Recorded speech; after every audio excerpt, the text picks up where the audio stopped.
লোকমান হাকিম আমার সম্মানীয় বন্ধুরা, লোকমান হাকিমের ঘটনা তোমরা জানো। লোকমান হাকিম আমার সম্মানীয় বন্ধুরা মনে রাখবেন, লোকমান আরে জ্ঞান হইছে স্থায়ী সম্পদ। লোকমান হাকিম এমন যে ব্যক্তি ছিল জ্ঞান প্রজ্ঞায় লোকমান হাকিমকে চিরস্মরণীয় করেছিল। লোকমান হাকিম এমন একজন ব্যক্তি ছিল, কোরআনের মধ্যে আছে সূরাত লোকমান। লোকমান হাকিম আরে ছেলেকে বলেছিল, তার বেটা ছিল, আসলে রে হে মৎস্য, ভিক্ষা থেকে তুমি দূরে থাকিও। এই ভিক্ষা বস্তুটা থেকে তুমি দূরে থাকো, মানুষের কাছে কোনো কিছুই তুমি চাইও না। এই কথা লোকমান হাকিম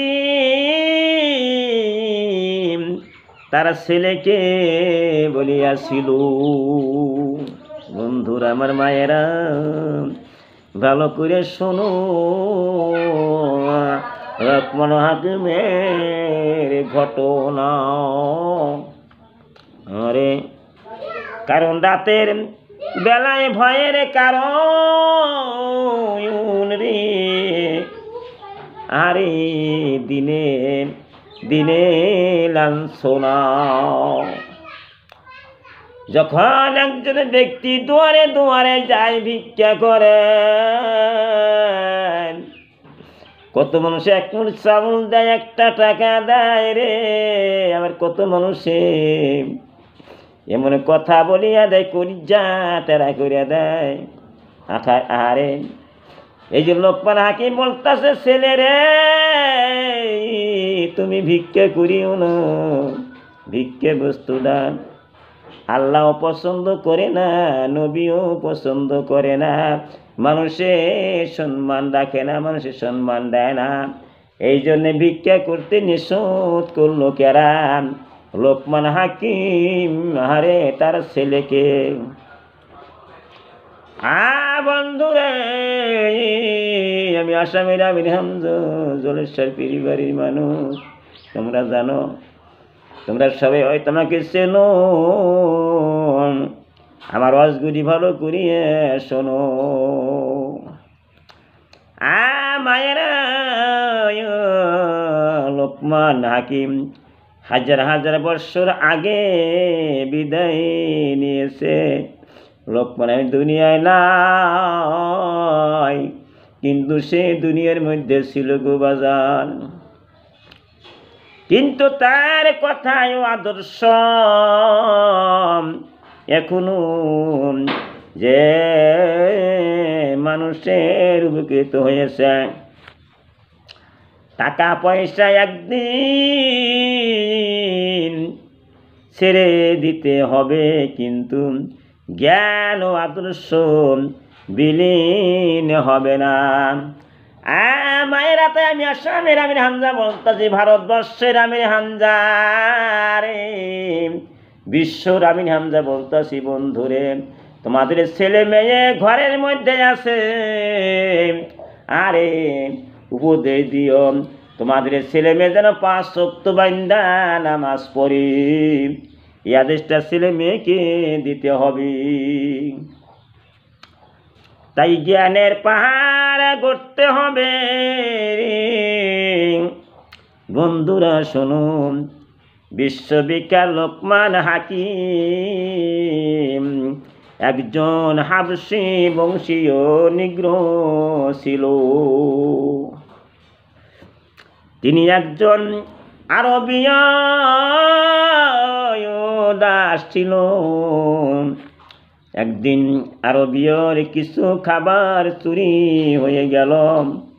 আরে তখন আরবি লোক মান হাকিম সহ আরো কয়েকজন সন্দেহ করলো, তার মানে লোকমান হাকিম রে আরো কয়েকজন মানুষ ছিল, মালিকের কি বস্তু চুরি হয়ে গেছে। কোন সময় চিন্তা করতেছেন এই খাদ্য বস্তু লোকমান চুরি করছেন, লোকমান হাকিম চুরি করছেন, নাকি অন্য মানুষকে সন্দেহ করতেছে ওই মানুষটা চুরি করছেন।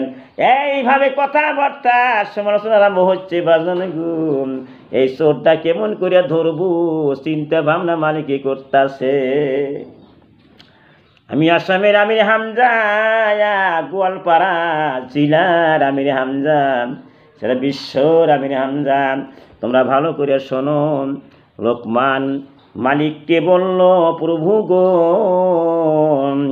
আমাদের সকলকে গরম পানি পান করাইতে দিন। তার মানে লোকমান বুদ্ধি একটা পাইছে, যেহেতু হাকিম ওর জ্ঞান বুদ্ধি আল্লাহ দান করছে, এত সুন্দর বুদ্ধি লোকমানের ছিল। সে বলতেছে, হুজুর গো ও প্রভু, চোর ধরা যাবে একটা বুদ্ধি আছে। বলে কি বুদ্ধি? আমাদের এই গরম পানি খাইতে দেন, আমরা গরম পানি খাইব। তারপরে কি খেলা দেখেন। মায়েরা শোনো, যুবক শোনো গো, আমি আসামের আমি হামজা বলতেছি, পানি পান করাইতে দিন, আমরা সকলে বমি করব। সকলে বমি করল। সেই চুরি করেছে, বমির সাথে সে খাদ্য বাহির হইল।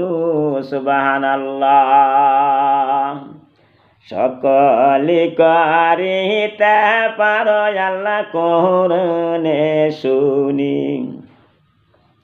রাজত্ব দান করিতে পারো আল্লাহ, রাজত্ব ছিনিয়া নিতে পারা, সকলে করিতে পারো আল্লাহ কোরআনে শুনি। বন্ধুরে লোকমান হাকিম গরম পানি খাইল, আর মানুষে গরম পানি খাইছে, কিন্তু বন্ধুরে লোকমান হাকিম কোনো দিন চুরি করে নাই।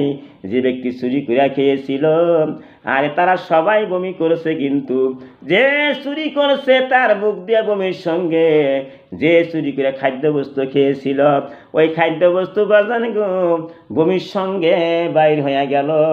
সবাই জোরে বলেন সুবহানাল্লাহ। মায়েরা শোনো, চোর ধরা পড়ে গেছে। লোকমান হাকিমকে বন্ধু, লোকমান হাকিমকে ধন্যবাদ দিল।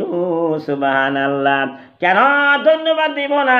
লোকমান হাকিম বুদ্ধিটা পাইছেন যে চোর কেমন করে ধরতে হয়। বন্ধুরা আমি আসামের আমি একটা কথা বলতেছি, যে তিনি মানুষকে চোর বলে ঘোষণা করিও না, যে পর্যন্ত প্রমাণ না পাও, প্রমাণ পায় চোর ধরতে হবে। সন্দেহ করিও তোমরা কাউকে চোর বলিও না। আমার বন্ধুরে আরে সন্দেহ করে কাউকে চোর বলিও না।